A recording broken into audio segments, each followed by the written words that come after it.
Good evening and welcome to the City of Opa-locka regular commission meeting.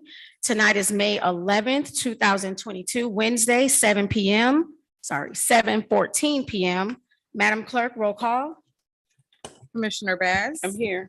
Commissioner Davis. Here. Commissioner Dominguez. Here. Vice Mayor Taylor. Here. Mayor Williams. Here. Mr. Manager, invocation followed by Pledge of Allegiance. Please stand. Father God, we come to you with a humble spirit and a humble heart. We usher you into this presence of this committee meeting, of this commission meeting, so that your presence will be felt and known. We ask that you touch the hearts of the residents. We touch the hearts of the members of the dais, so they act accordingly to your word and your will. We ask these things in the name of your precious son, Jesus. Amen.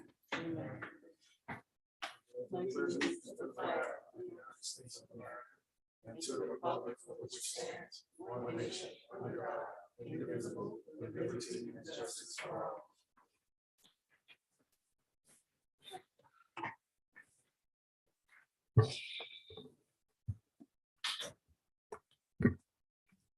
Madam Clerk, do we have any awards, proclamations, or acknowledgements at this time?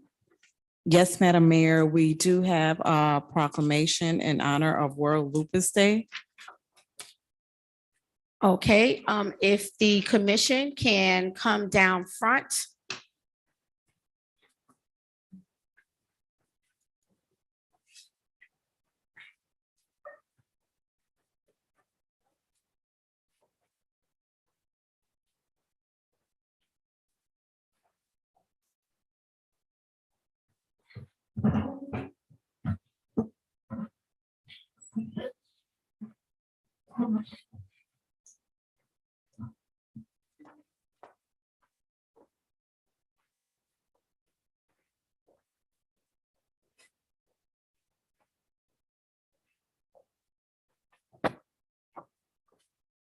Good evening, everyone.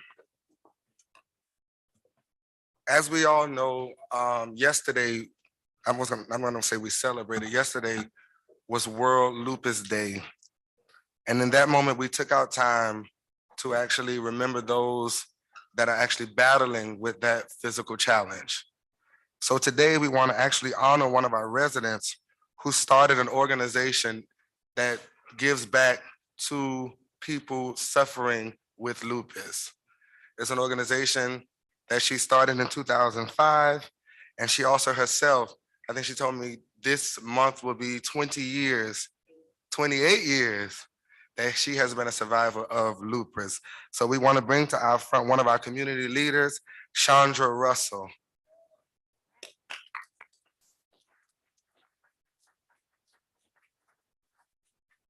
And we're presenting her with this proclamation.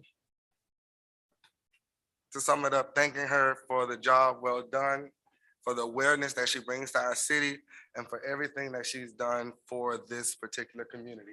So thank you for all that you do. From myself, our mayor, Dr. Shirlene Bass, Mayor Veronica Williams, Commissioners Chris Davis and Audrey Dominguez. Thank you, and we appreciate you. Thank you.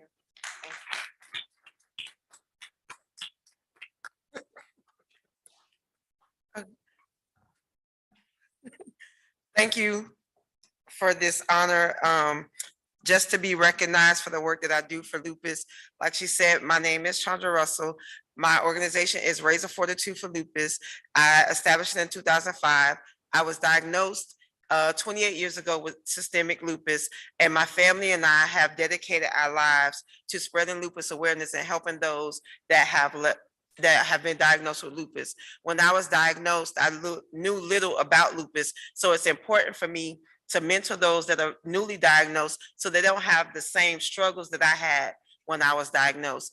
Yes, there are lots of new technologies and new medications that have come out since I've been diagnosed, but it's still a hard thing to grasp when you're told that you're going to have a chronic illness that there's no cure for. So once again, thank you all for bringing light. Yesterday was World Lupus Day.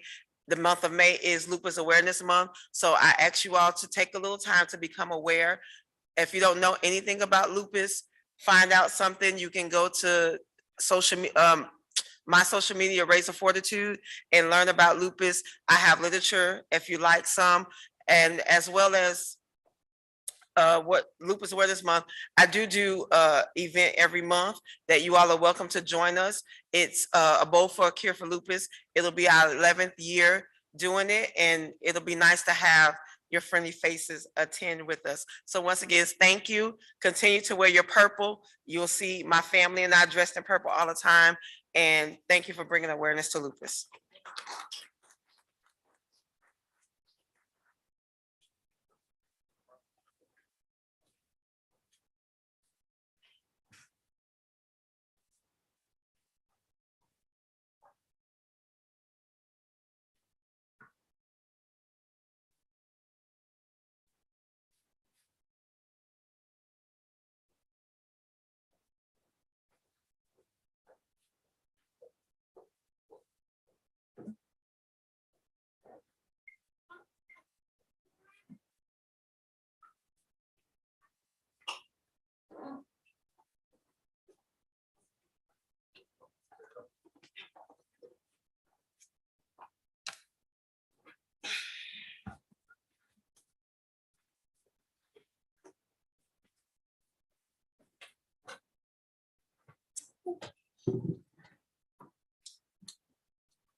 Okay. And once again, we thank you, Rays of Sunshine, for Rays of Fortitude. I should know that. Rays of Fortitude, for, helping us to be aware of lupus that does plague our community. And so once again, we acknowledge you. At this time, if we have any pulls, deferrals, or deletions from the consent agenda. Okay. Can I have a motion to approve the consent agenda? Move it. Moved by Vice Mayor Taylor. Second. Second by Commissioner Davis. Madam Clerk, roll call. Commissioner Davis, Yes. Commissioner Dominguez, Yes. Yes. Vice Mayor Taylor, Yes. Commissioner Baz. Yes. Mayor Williams. Yes. Motion passes 5-0. I need a motion to approve the regular commission meeting minutes, April 13th, 2022. Move it. Moved by Commissioner Bass. Second. Second by Vice Mayor Taylor. Madam Clerk, roll call. Commissioner Dominguez, Yes. Vice Mayor Taylor, Yes. Commissioner Baz. Yes. Commissioner Davis, Yes. Mayor Williams. Yes. Motion passes 5-0. Madam Clerk, do we have any public presentations? Yes, Madam Mayor, we have a public presentation from Senator Chevron Jones, Florida Senate District 35, and the presentation will be a legislative update.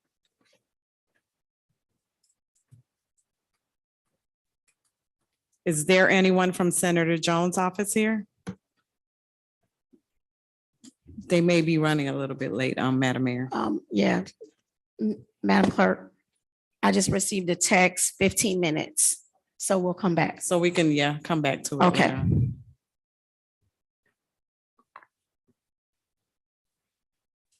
At this time, we will move into citizens forum. Madam Clerk, please read the rules for participation for citizens forum and the decorum policy. Thank you, Madam Mayor. Good evening. City of Opa-locka Commission meetings are held in person at Shabandi Village Auditorium, 215 Purvis Avenue, Opa-locka, Florida. Members of the public wishing to address the commission may do so in person or virtually. Those persons wishing to participate virtually should register prior to the scheduled meeting time on the city's website at www.opalockafl.gov. When speaking before the city commission, please make sure to give your full name and address for the record. There is a 3-minute time limit for public comments. Please adhere to the decorum policy, which is part of the commission meeting agenda. City commission meetings are aired through live stream at www.youtube.com/user/City of Opa-locka. And at this time, Madam Mayor, there are no virtual public comments. Okay. At this time, citizens forum is open.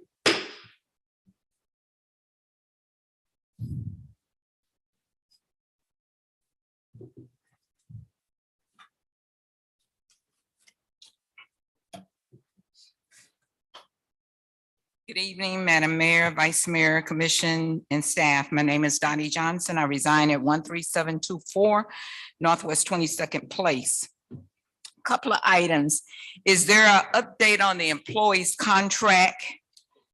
Yet, if so, if anyone can give us an update on that, because we really champion, the contract has been approved. If we can get any update, would be greatly appreciated.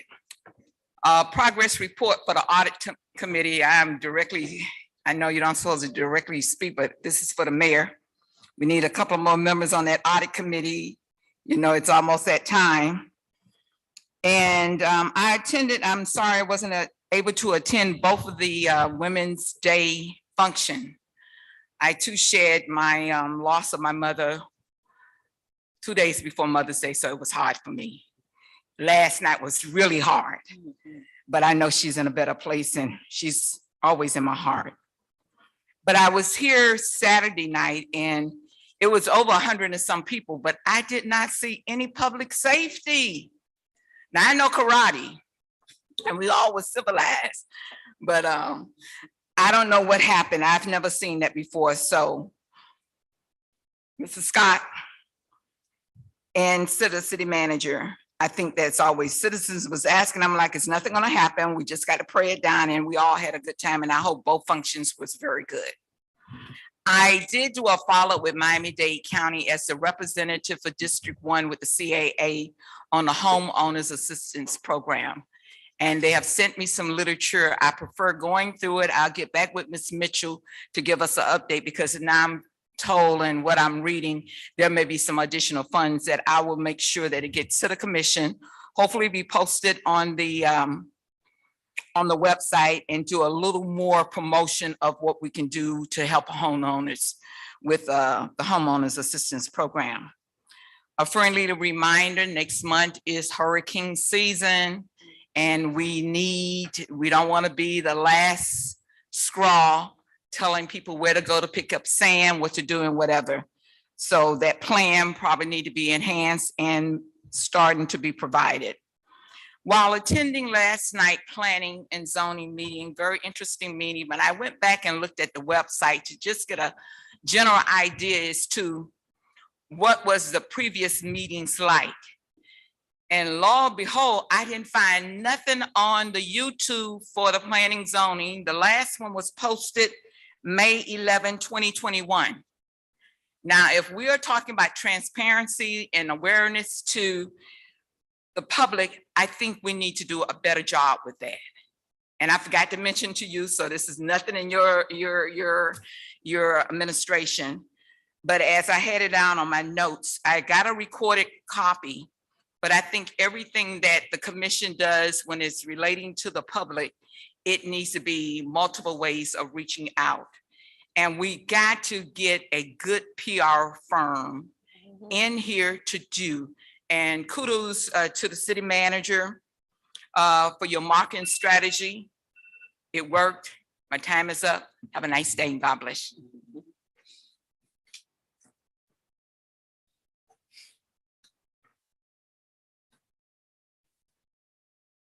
Good evening, Mayor and Commissioners. Brian Dennis, address 2140 York Street. On yesterday, I received a voter's registration card that was sent to where I'm living at my house, but it was sent to the old precinct in Liberty City. My original voter's card was done last year in August. This card was done on April 22nd, 2022. I'm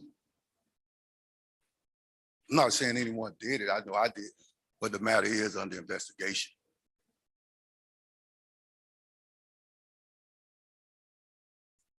Just figure I'll put it on the record.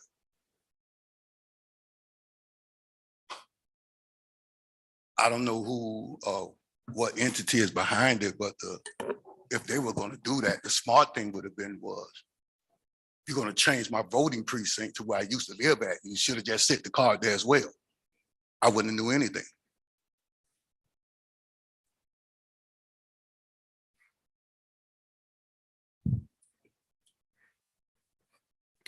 Okay, Citizens Forum is open. Citizens Forum is closed.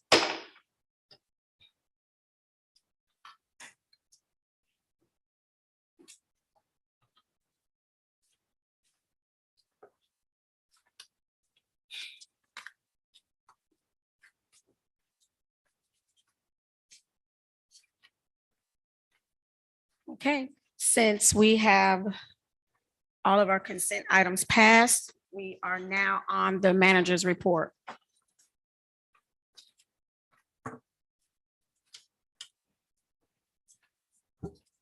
Thank you, Madam Mayor. I want to provide, as requested, an update on the contract negotiations. I'd first like to commend the city attorney and her firm for the work that has been done on the ASME contract. Okay, my apologies. Darvin Williams, City Manager. I'd first like to address the progress that has been done on the ASME contract. I'd like to commend the city attorney and her firm for the work that's been done to date on that. It is 90% complete like the PBA contract, and the work that has been done to date is excellent. The only outstanding item that we have is to negotiate how we are going to proceed with resolving the issues that we have revolving around vacation pay and sick leave. As we all know, that this is an issue that's been ongoing and one that we need to look at. And we have a unique opportunity with both contracts, the ASME contract and the PBA contract open, that we can get this resolved. This is an important item to the state, and they are putting great pressure on us to get this resolved. My understanding is that this is something that we can get done and we will get done. And I look forward to resolving the ASME contract soon so that we can get very much needed raises to our employees and our staff. I had the pleasure of being invited to lunch today by the PBA president and the PBA vice president, who actually happened to invite also their counsel. We had a very exciting lunch where they are also in agreement that this is something that we need to get done and that we will get done.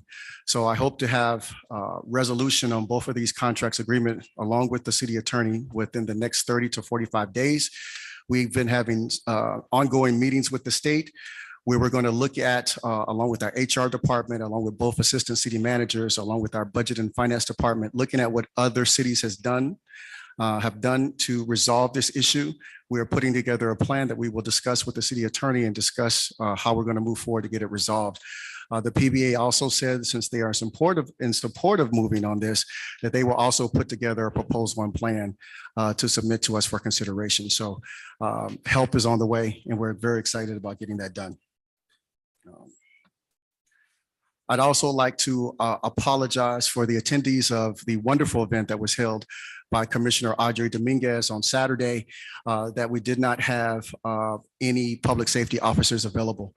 Unfortunately, we had a double homicide simultaneously with a break-in, and we were short-staffed. I take the hit for that. We're looking to get fully staffed as soon as possible, so that any and every event that we have will actually be have a public safety officer available. It is a high concern of mine, and I know it's a high concern of Chief Scott Israel. Speaking of Chief Scott Israel, I'd like for him to stand. So it's been my,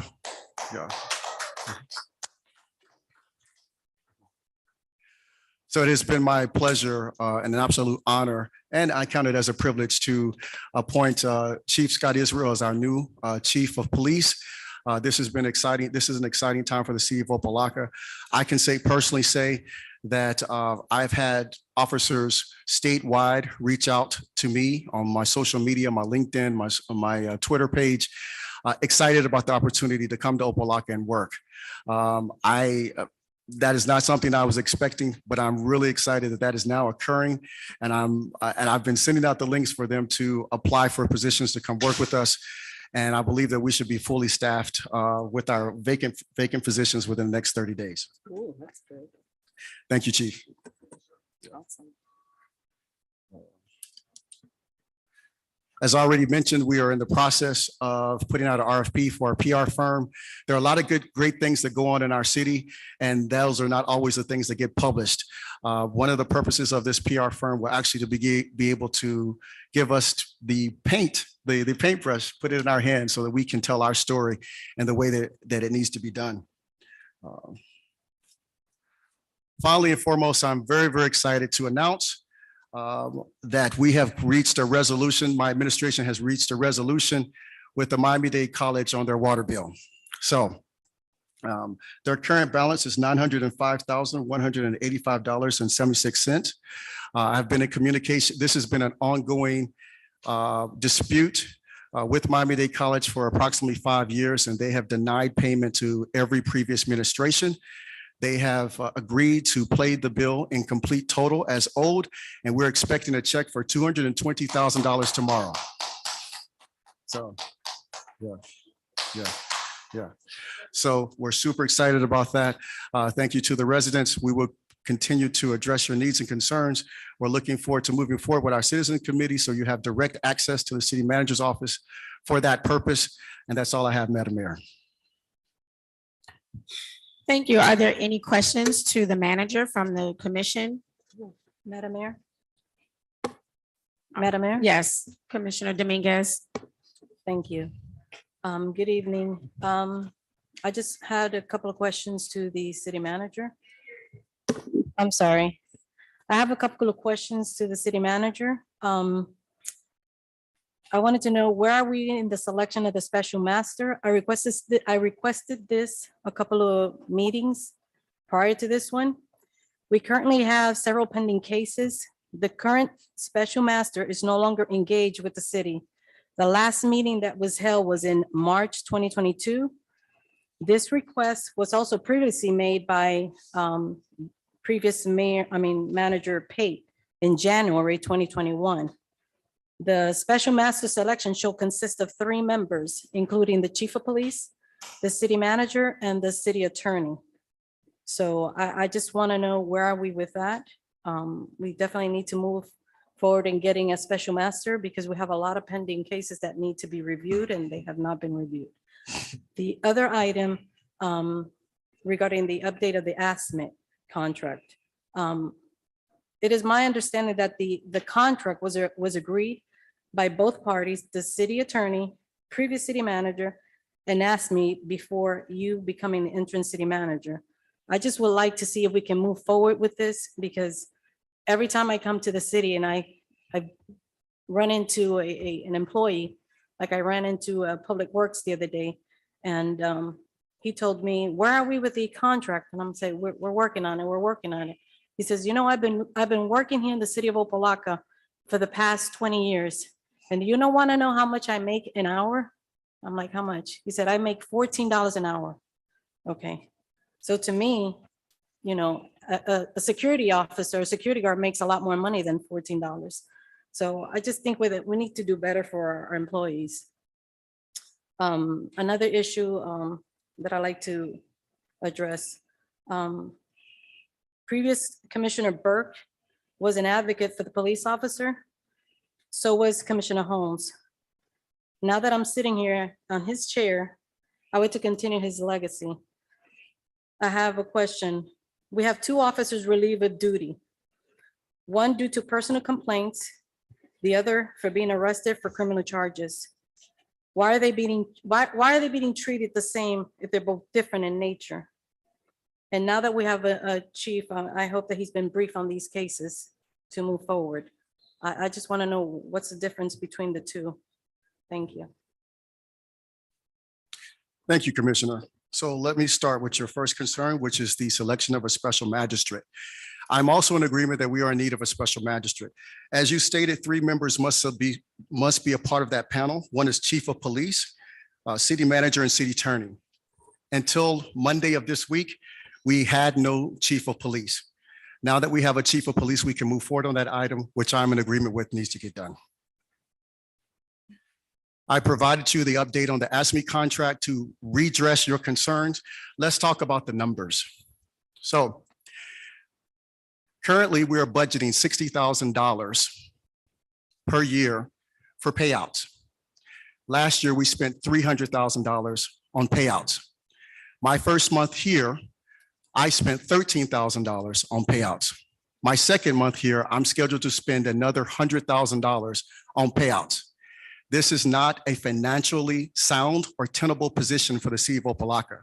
And for the state as well.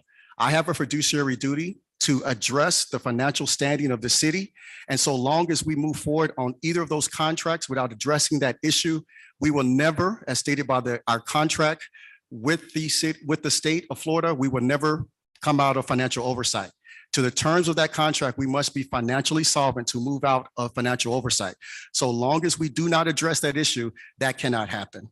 So it is of my utmost importance and concern to get the raises that we need. That has already been negotiated and agreed upon, but it would not be financially sound, and I would be in dereliction of my duty if we move forward on those contracts without getting that resolved. Finally, your information regarding the 2 officers that are relieved is incorrect. Only 1 officer is actually relieved, and that is due to not only personal complaints, but 3 internal affairs complaints. So that information is incorrect. And if you'd like to discuss those complaints with me on our one-on-one weekly sessions, I'll be more than happy to brief you and give you additional information. Thank you. Anyone else? Madam Mayor, Yes, Commissioner Bass. first I'd like to say congratulations to you, Madam Mayor and Commissioner Dominguez for 2 successful events. And I'd also like to say thank you to those who participated in the National Day of Prayer. It was a success and we give God the praise. With that being said, Commissioner Dominguez brought up sitting in Commissioner Burt's chair. We're gonna have to have a conversation. And I'm saying that because when Commissioner Burt move on, respectfully, I assume his position. And I would like to continue that. And I've had this conversation already, so I really don't understand why that comment was made. Okay, Mr. Manager, quick question. Yes. I believe I brought it up, but it was before you. And I want to say the last meeting, Vice Mayor Taylor just brought it up also. So I just want to make sure that we move forward with planning our strategic planning meeting as that we can continue. I know we had those talks. We did, list out with Mr. Anathan in terms of budgetary and how those will fall under our plan. But I think moving into a new direction, we really need to make sure that we all are on the same page strategically, how we're going to, there's my word again, bucket all the things and items that we wanted to fulfill and make sure that we're all strategically focused together and not separate. So just want to put that on your radar, the strategic planning meeting. Absolutely. At this time, Oh, Madam Mayor. yes. Oh, okay. Commissioner Davis. Yes, thank you. I just have one question relative to the debt workshop. Obviously, we have several pending debts, Miami-Dade County, red light camera debt, and also debt associated with a bond payment. When can we anticipate having, I guess, a debt workshop so that we can discuss and ultimately find the best way forward? Absolutely. We're still in the process. Well, let me first address the mayor with the strategic planning workshop. We just collected all of your priorities. We are all looking at future dates in which we can set and have a meeting with you to kind of coalesce around a plan. I'll say coalesce instead of bucket. Coalesce around a plan of how we're going to move forward on your priorities, and that will be upcoming within the next 60 days. With the debt workshop, my administration is still in review of all debts currently outstanding. We want to get a firm handle with our finance department, with our public works, with our building and license and other departments that may have some review of those debts and coalesce around what those totals numbers looks like. And then we'll have a workshop to do a presentation for you. I'd also like to take this time to announce one of the mayor's initiatives, which was the illegal dumping campaign. The signs are now up and we have a process in place. If you have illegal dumping, if you are observant of legal dumping, you can actually call our 24/7 number, which we will have code enforcement officers to address and a special magistrate to follow through on any complaints. So very, very excited about this initiative of the mayor and moving it forward. Thank Madam you so much. And thank you, Mr. Manager, for moving the initiative forward. So at this time, I would like to go back to our special guest of the evening. We welcome our state senator, Senator Chevron Jones, that represent 101 district. Thank you so much, Madam Mayor, and I really appreciate you all for having me. Excuse my tardiness. I was coming from the city of North Miami Beach, and so I apologize. And so to the city manager, congratulations to you. And to your new chief, congratulations, Scott Israel. Also, I'm going to take the opportunity, and to the commission, I apologize. Good evening to all of you and to the residents. If you don't mind, Madam Mayor, I'm just going to take a few minutes to talk through this legislative session, but also use the opportunity to talk through some of the priorities that the city of Opa-locka asked for in this past legislative session. And I think you all are very well aware that this probably was one of the worst sessions that I can say this since I've been in the legislature and the House now, being able to serve in the Senate, that I've ever been in. More particularly, the attack on marginalized communities, and as someone who represents the largest Black district in the state of Florida and the third largest Black district in the country, I will be honest with you that our community was on the menu this session. I think you all saw that. Whether it was the Stop the Woke Act and the teaching of Black history and other bills that called out marginalized communities. These were a lot of the tone of the legislature and the polarization that is happening, not just here in the state of Florida, but the same polarization that's happening nationally. But the one of the bills that I want to make sure that I am clear on with you all is the extension of the elections bill, because it will play a role in how elections operate in this upcoming the election term that's coming up in August for the primaries and general election in November. We passed Senate Bill, well, they put forth Senate Bill 524, and this is again an attempt to move the goalposts when they look at Black and brown voters voting overwhelmingly in the mail-in balloting in 2020 election cycle. This law that they passed in Senate Bill 524 will now require people to include your social security number with your ballots among 4 separate envelopes with information on it that is really compromised information that people just do not, and they should not have to put on a ballot. But this is once again a way to ensure that people do not use the mail-in ballot process. It also confuses the process, especially with our supervisors of election. Senate Bill 524 also created a elections police. But mind you, currently now, elections are monitored by FDLE, but this is a new type of police to where they want to look at voter fraud that might be happening across the state of Florida. But mind you, none of the voter fraud that is being spoken of happened in any of our districts, but I can show you areas where they did happen, where they should have been looking at in the from the get-go. We did bring $36.9 million back home this legislative session. Can you open this for me, Miles? I do want to talk with Opa-locka, just walk you through some of the projects that you, thank you so much, that you all had requested. And the state, with the Senate president and the Speaker of the House, they set the tone of what budgets will look like, and then they also set the tone of what they will fund and what they will not fund.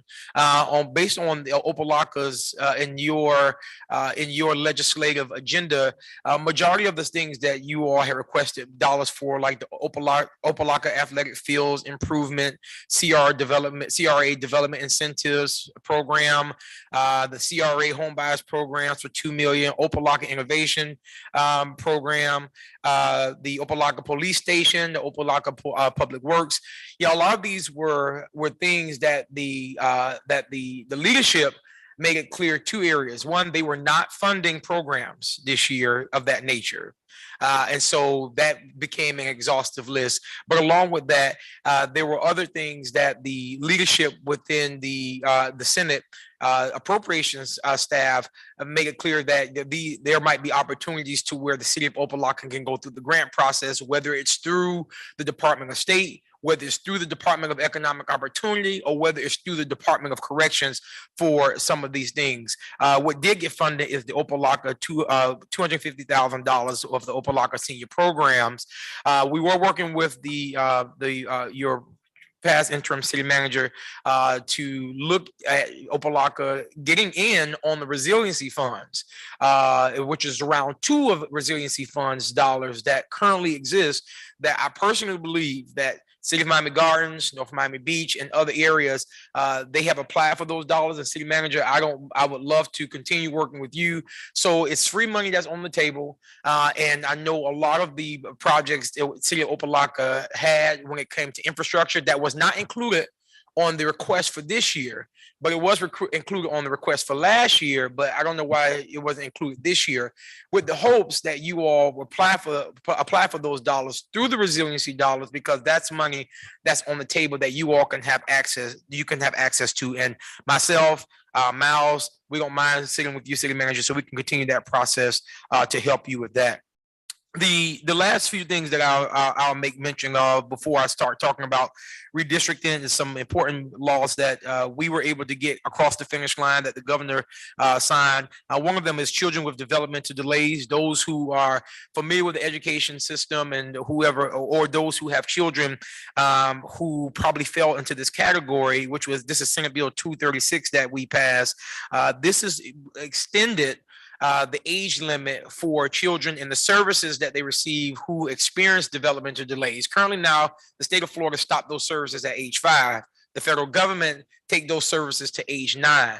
And so what we did is we wanted to put the state of Florida on par with the federal government to ensure that children who do have, who are developmentally delayed, that those services that they are experiencing, that they can receive those services so it can be a quick turnover for when they're going into the next grade level.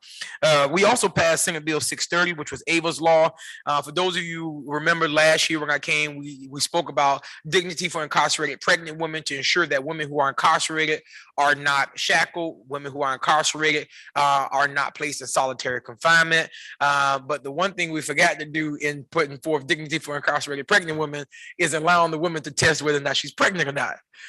So we did put forth a bill that will allow women, once they're booked after 72 hours, they do have the opportunity to ask for either a urine test, blood test, or any other type of test to see whether or not she's pregnant. If found out that she is while she's incarcerated, it does give the opportunity for the judge to release the mom to be able to have the baby and to at least spend 12 weeks, which is the medically recommended time for a mom to spend with the baby, 12 weeks to spend with the baby, and the judge decide whether or not the mom needs to spend time in jail or not.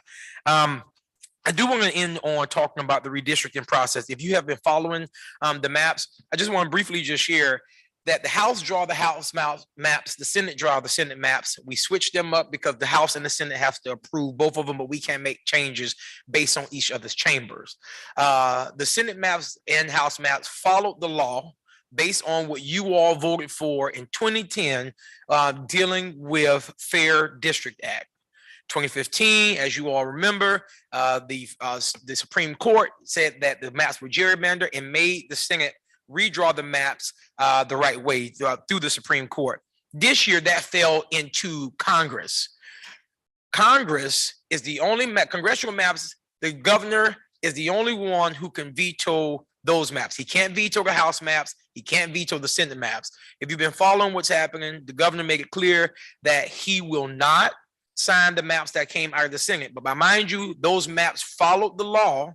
They followed the law. The tier 1 ensured that lines were contiguous, ensured that no district was crossing over water. That was in the first congressional map that we voted on in regular session. The maps were vetoed. We came to special session. The governor drew his maps that he believed were the right maps. Since Reconstruction, we've only had 11 Black congressional members. Now we only have 5, 4 which are considered Black access seats. 4 has gone down to 2. But you also know that District 24, which is Congresswoman Frederica Wilson's district, if you look at how the district is currently built, how it has been drawn, you really only have 1 Black access seat throughout the state of Florida now. If you're following what happened today, the judge just said that the state of Florida, that the governor's map, particularly for Congressional District 5, must be followed by the original map, and it must be the constituents should be able to vote in the original map. And the judge said that a Harvard professor must be the one to draw the map. The governor's office said that they're going to sue, or they're going to appeal. So which now puts all of this in limbo to figuring out what happens with Congressional District 5. The judge did not rule on Orlando area, which was Congressional District 10, but he did rule on 5. So that's something I believe that you all should follow leading up into the election. I'll end with the fact that as we're approaching the August election, and residents who are watching, I think it's important that they know that you will have a different Senate number. You will have a different state rep number, and the supervisor of elections for Miami-Dade County did say that she will be sending out new voter registration cards in time for people to know what their new district numbers are. And with that, I will open it up for questions if there's any. Mayor. If we have any questions from the dais. Well, first, let me say thank you so much for getting into good trouble this legislative session.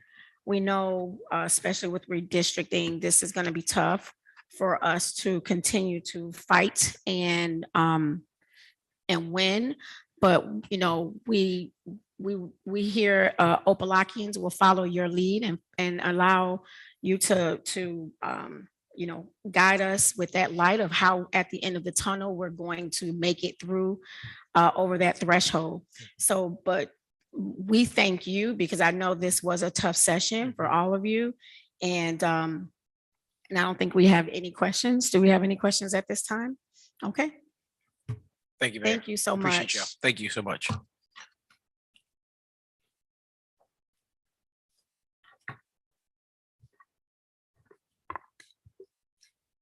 Okay.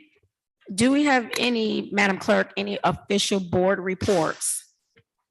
No, Madam Mayor. Okay. Are there any future agenda items? Madam Mayor? Yes, Commissioner Davis. Thank you. So as you guys know, I have one future agenda item to propose. And it's relative to apartment complexes of a certain size. So a few years ago, myself and former Mayor and Vice Mayor Joseph Kelly, we co-sponsored legislation to pretty much require apartment complex of a certain size to have in its initial stage. We said that they would have just regular security, and then we amended the item to ultimately provide police security. Between those amendments, there were also other things changed, such as the hours where police security will be required. So it is my intent, given the recent string of violence and the crime that has been experiencing recently in that neighborhood, to bring the item back to put forth another amendment to require 24-hour security, police security. Thank you, Commissioner. Oh, I'm sorry, and I also have one other item. I would also like to direct the city manager to seek funding and partnerships to establish an annual monthly Moorish style arts and cultural festival. So it's something that we kind of moved the goalposts on and kicked down the road for some time now. We all realize, that the Arabian Nights Festival was a wonderful event that brought the community together. I think that's one of the times that I remember in the history of this community where, you really had the community out, they were at meetings, they were engaged and involved in the work that we're doing here in the city. So it'll be my intent to have the managers seek those opportunities. I know when I was working in the nonprofit space, I work with several, local and regional agencies. Miami-Dade County Department of Cultural Affairs gives grants in the amount of $100,000 to governments and entities that want to showcase these type of events. So I know the opportunities do exist. So it's my hope that, I know the manager's pretty sharp and he can go after those opportunities. So that is the intent behind the second future agenda item, Madam Mayor. Okay, thank you, Commissioner Davis. Madam Clerk, before we move on, should we continue to add on and then vote individually, or just we vote for Commissioner Davis So- before we move to the next? Yes, so I Yes. would recommend voting on Exactly. each Okay. one of Commissioner Davis' Yes. future agenda items first before we move on. Perfect, thank you. So the first item for the apartment complex requiring 24 hours security. Can I have a motion to move the item into the future agenda item? Move it. Moved by Commissioner Bass, Second. second by Vice Mayor Taylor. Madam Clerk, roll call. Vice Mayor Taylor, Yes. Commissioner Bass. Yes. Commissioner Davis. Yes. Commissioner Dominguez, Yes. Mayor Williams. Yes. Motion passes. And the next item, future agenda item, is seeking funding for an annual Moorish Style Art Festival. Can I have a motion to move the item? Move it. Moved by Commissioner Davis, Second. second by Commissioner Bass. Madam Clerk, roll call. Commissioner Bass, Yes. Commissioner Davis, Yes. Commissioner Dominguez, Yes. Vice Mayor Taylor, Yes. Mayor Williams. Yes, Motion passes 5-0. thank you. Are there any more future agenda items? Yes, Madam. Vice Mayor Taylor. Madam Mayor. Okay, to the manager, where are we with the construction of Historical City Hall? And do we have funding for it? If so, then I would like us to do a RFP for a construction company to rehabilitate Historical City Hall to get it started.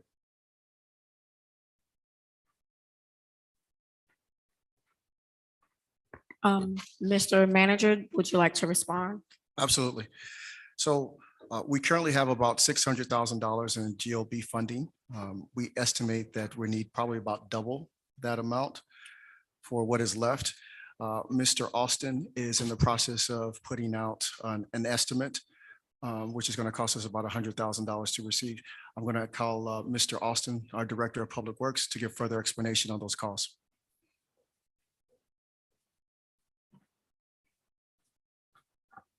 Aria Austin, Public Works Director. We are in receipt of a scope of work from the architect of record for the phase 1 and phase 2 of the City Hall project. Like managed say in $100 and something thousand to develop the criteria documents needed to complete the construction. After we have that information, we will put the project out for bid to have it constructed and completed. Okay, so what's the expected timeline so far? So right now, we're going to bring that item back to the commission in the first meeting in June, June? after which the RFP goes out for a minimum of 25 days. And then the selection process will take another 2 weeks Okay, before an award is made. So you is already have a brought back motion. to the commission, yes. okay. Thank you. Um, Thank you, Mr. Manager. Yes. Madam Commissioner Mayor, Davis. while the floor is open, I just have a question. I know that in previous budget years, like this is an item that we probably budgeted for the last 3 fiscal years that I've been in office. And, I'm under the impression that we do have a solid number because ultimately, how will we put it in the budget? I hope this isn't, an instance where we're just kicking the can down the road, Mr. Austin, and I really hope that we are, moving and we are procuring the item. This is a solid move. As you recall, Commissioner, we had to determine whether the facility was structurally safe before we continued with any final construction aspect of the project. And we have got that information, and this is where we put together the final documents to have a go. Okay. Okay, so the motion is unnecessary because you're bringing it back in June. Yes. Mr. Manager, I want to hold you all to the first meeting in June, that we're gonna have that on the agenda. Because that's what was stated in regards to Historical City Hall. So thank you for that, Vice Mayor. The evaluation period will come from my office and not the Director of Public Works. We will be looking at that diligently. We need to ensure that we have the monies. Some of the monies may need to come from the ARPA fund. So if some of the money is going to come from the ARPA fund, we'll have to have our ARPA workshop first. So it is a high priority for this administration, as I shared with you in our one-on-one meetings. And I'm looking to get it done this year, this fiscal year. Okay. And last but not least, Madam Mayor, we celebrated Lupus Awareness Month here in the city of Opa-locka, but also it is also Military Appreciation Month in May. So what I'm proposing is that they did it in other cities, that we designate parking for veterans only parking in front of all of our city buildings, at least one parking spot dedicated to veterans Okay, in honor of Military Appreciation Month. all right. Can I have a motion for the future agenda item to dedicate one parking spot in all of our city buildings for a veteran? Move it. Moved by Commissioner Davis, Second. second by Commissioner Dominguez. Madam Clerk, roll call. Commissioner Bass? Yes. Commissioner Davis? Yes. Commissioner Dominguez? Yes. Vice Mayor Taylor? Yes. Mayor Williams? Yes, Motion passes. thank you. Okay. At this time, we will move into our mayor commission reports. Do we have any reports at this time? Madam Mayor, Vice Mayor Taylor. to the manager. I didn't bring this up in future agenda items because I didn't know where it fit, but where I live is off of 17th Avenue and 140-something street, where we built Sailboat Cove. Now there's no stop sign, but because of the increase of traffic, I'm requesting that we reach out to the county and put a 3-way stop sign in that area, because so far we've had a number of accidents in that area. One of them involved a school bus with children. So we need a stop sign on 17th Avenue and 143rd Street. That's right on the corner where Sailboat Cove is. And also, my other concern was, we brought this up before, crossing guards in our high traffic streets in the city. We brought it up before, crossing the street on 22nd Avenue, but it was prior to you, sorry, predated you, but there's still not a crossing guard in that area. I went by, I did not see one. And if we don't have crossing guards, can we get a police officer that helps the children cross the street, coming from Nathan B. Young, going to the east side? I think that's Burlington, if I'm not mistaken. I believe that's Burlington. There's still no crossing guard there. And also we need an update on the Sesame Street Bridge, because the children that leave Opa-locka, Robert B. Ingram Elementary School, have to cross it, and it's still not functioning. So we need an update. Residents want an update on when it's going to be completed, how long, If not, then we need to reach out to the school board to try to get those children bused. Because that's a long route to go from the Back Blues, Alexandria Drive, all the way around the corner store, Quick Stop. And that is all of my concerns, Mr. Manager. Madam Mayor? Yes, Mr. Manager. I'm sorry. Thank you, Mr. Manager. I have a question relative to the procurement of the bus bench, just to provide an update. As you know, our city, we've been without adequate bus benching. I know that the item was procured and, was brought back to the table to be ultimately procured again. But if we can provide an update to the residents, because they have been asking and requesting for bus benches, and we're obviously in rainy season, and I know that we said that we would, have covers and add additional features that would be a little bit more accommodating. But if we can get an update on the procurement of that item. I also would like to say that on next month, on June 13th, from 9:30 a.m. to 12 p.m., we'll be hosting our Walking One Stop initiative with Wayne Rollins, as well as our police department, to pretty much reduce crime and violence in underserved areas of our community. So the idea is that we, bring critical resources and programs and services directly to the doorsteps of our residents in an effort to combat crime and violence. We're ahead of the summer months. Obviously, we know our kids are out of school, and the concern with the recent shootings and certain problematic areas of our community has, prompted me to, bring forth this initiative. And it is my hope that this will serve as a, prevention/intervention strategy, to help curb violence and wrongdoings in our community.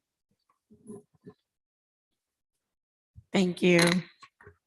Just a few things, Mr. Manager, or just to the manager's office. I noticed a few residents that live in our historic homes are having issues getting permits passed. Seems that it's in not just historic homes, but just some of the permits, period, are taking a long time. Be it hurricane windows or driveways. So if we can figure out how to expedite that a little bit faster, we know hurricane season is around the corner, and people are installing hurricane windows. Also, I don't know, but just driving around, there is an increase of derelict property. There's an increase in unkept property. And these are property by not just the owners, but renters themselves. And it almost as if, I don't know what we're doing in terms of code. Are we actually, giving these violations out? Are we following through? What's the monitoring process for these violations? But right now, our city looks dirty. And it's just not kept. It's not well kept that it needs to be. And so we need to really get on the ball, because we can't push beautification if we're going to allow residents, not just residents, but again, there are property owners who do not live in the city, who are renting their properties out and they're not ensuring that those renters who are coming and going, and it's a revolving door of renters, and not ensuring that property is kept up. I'll say it again, to me, it's not fair when someone spends a lot of money to update or rehabilitate their home when all the property around them is, again, derelict. So we need to really get on that. And this has been something that we've been talking about since I've been on the commission. Also, I would like for us, and I don't know if this is future agenda items, but I'm not sure. We have some businesses that are opening and have opened that, you know, I know that we attended a ribbon cutting for 7-Eleven last year, and it was such a great event. However, we have a gas station on 22nd Avenue that opened, and no ribbon cutting, no fanfare, no nothing. We had another K5 Seafood open across the street from Jackson Soul Food, no ribbon cutting, no nothing. I mean, we have to celebrate the businesses that are here and that are opening in Opa-locka. And if we're not going to do that and at least afford a ribbon cutting so that the commission can be there and highlight these businesses, then, you know, what's the point of coming here to do business? So whether it's a warehouse, whether it's a gas station, whatever that business is, a seafood restaurant, we need to make sure that we know when it's going to open, and we as a city need to celebrate that business by ensuring we have a ribbon cutting for them. And I believe, Mr. Manager, you spoke on it, but just to reiterate, because I did want to bring that up, when former Commissioner Dottie Johnson talked about hurricane season is here. All of us know this is what we're doing. We are completely ensuring that our homes are prepared for the season. So we need to make sure that not just our homes, but our neighbors' homes, and specifically our senior citizens, our elderly, are prepared. So we really, really, really need to make sure that there is one community campaign to make sure that if someone is in need, we can assist them now and not wait until they get flooded or their roof flies away or leaks. So, and that's all I have. I know that was a lot, Mr. Manager. Anyone else? Okay. Are there any official board appointments? Madam Mayor, I have no current pending applications. Thank you. And thank you again for coming to tonight's meeting. We can have a motion to adjourn. Motion to adjourn. Move it. Moved and second by the whole board. Thank you. Have a great evening.